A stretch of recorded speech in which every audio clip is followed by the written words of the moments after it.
Shalom à tous et à toutes. J'espère que vous allez bien. Voilà. Il y a le frère Gédéon de la Tchouva qui a répondu, voilà, aux polémiques en tel et non. Mais suivez la vidéo. Voilà. C'est comme ça qu'on répond. C'est ça on dit un vrai homme de Dieu. Voilà. Et c'est comme ça les hommes de Dieu répondent.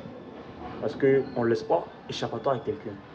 C'est comme ça qu'on répond à ceux qui se disent pasteurs, à ceux qui se disent serviteurs de Dieu là. Comme c'est sur les réseaux, il ne faut pas demain ça va devenir problème, ils vont dire autre chose. Voici comment on répond. Et c'est très sage de la part de Gédéon. Voilà, c'est ça on dit un homme intellectuel, un homme intelligent. Voilà, parce que quand tu es homme de Dieu, il faut aussi user de ton intelligence. Et Gédéon est un homme très sage. Suivez la vidéo. Aucun pasteur du monde entier, aucun pasteur ne peut se mettre devant moi et puis me prouver que Satan existe. Mais je vais encore enseigner des choses qui n'ont pas encore été enseignées sur la terre, mais je préviens le monde entier que Satan n'existe pas, que c'est Dieu lui-même qui est Satan. Et que Satan n'existe pas, que c'est Dieu lui-même qui est Satan. Merci. Nos enseignements jusque-là, mais à ce stade-là, même les athées, même, ils reconnaissent l'existence du bien et du mal. Les athées. Même les païens, les sorciers, ils reconnaissent l'existence du bien et du mal. Comment quelqu'un peut dire qu'il est homme de Dieu, il est envoyé de Dieu, et puis il dit que Satan n'existe pas et que c'est Dieu lui-même qui est Satan. Et de surcroît, ce dernier-là,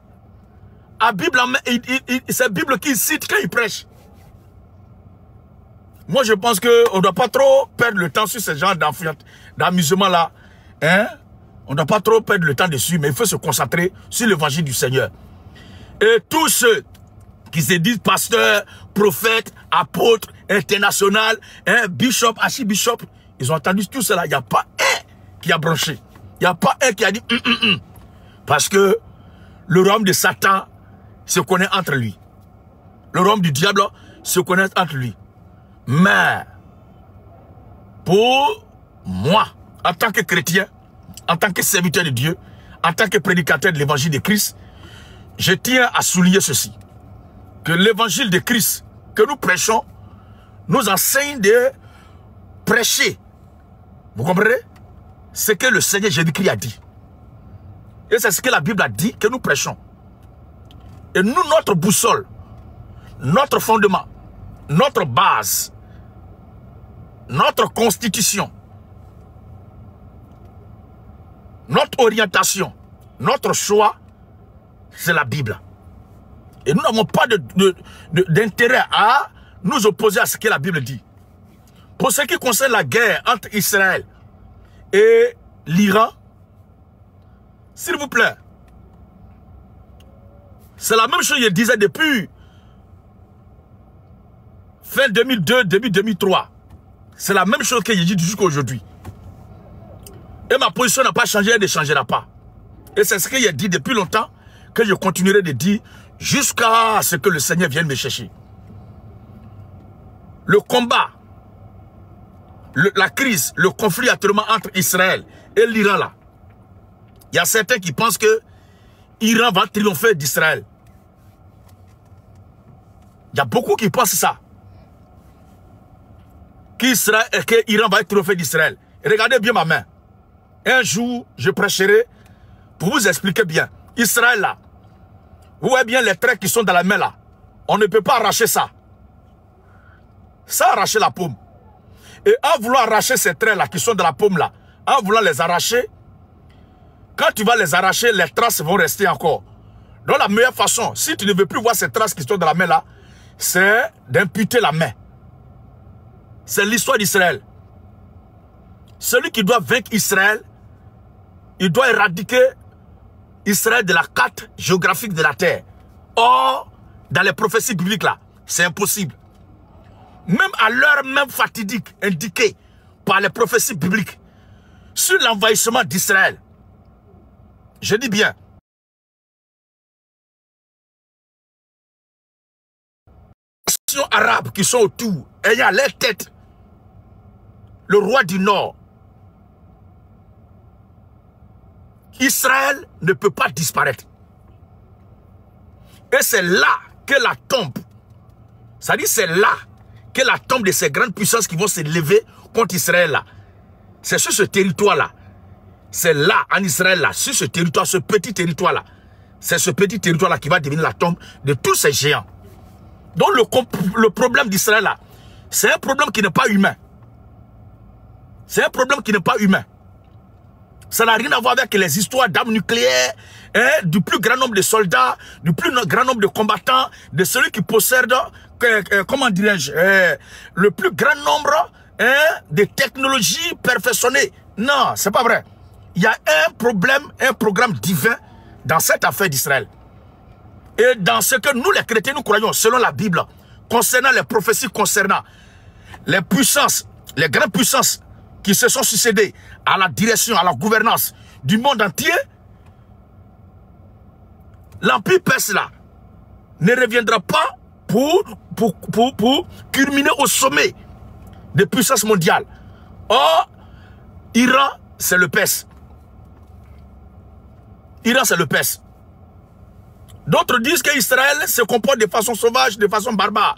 Moi, je ne suis pas dans l'émotion. Je ne suis pas dans l'émotion. Je suis chrétien et c'est ce que la Bible dit que je prêche. Souvenez-vous que dans les années 2000, le guide iranien, Ali Khamenei, il a dit que lui, quand il va prendre le pouvoir, c'est-à-dire quand il va pas plutôt, vous m'excusez, pas prendre le pouvoir, quand ils vont réaliser leur exploit de la fabrication de leur arme nucléaire là, il dit l'objectif, le motif, le but pour lequel eux, ils veulent avoir l'arme nucléaire, c'est d'éradiquer Israël de la carte géographique de la Terre. Est-ce que vous entendez bien? Est-ce que vous entendez bien? Il dit l'objectif pour lequel, lui, ils sont en train de se battre pour avoir leur arme nucléaire, là. C'est d'éradiquer Israël de la carte géographique de la Terre. Mais frère, toi-même là, toi qui es versé dans l'émotion, qu'Israël est sauvage, Israël est barbare, loin de moi l'idée de justifier ce qu'Israël a fait, mais je suis concret. Je suis concret. Toi, tu es mon voisin, ou bien on n'est pas voisin, tu es loin là-bas.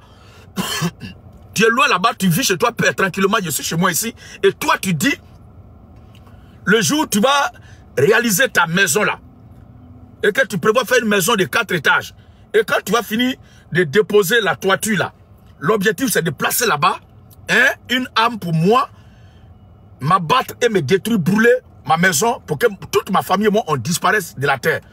Frère, si moi j'ai les moyens de t'empêcher d'avoir même ne serait-ce que l'eau là, je vais le faire. Si je dois t'empêcher d'avoir ne serait-ce qu'une parcelle, je vais le faire, je vais t'empêcher d'avoir une parcelle.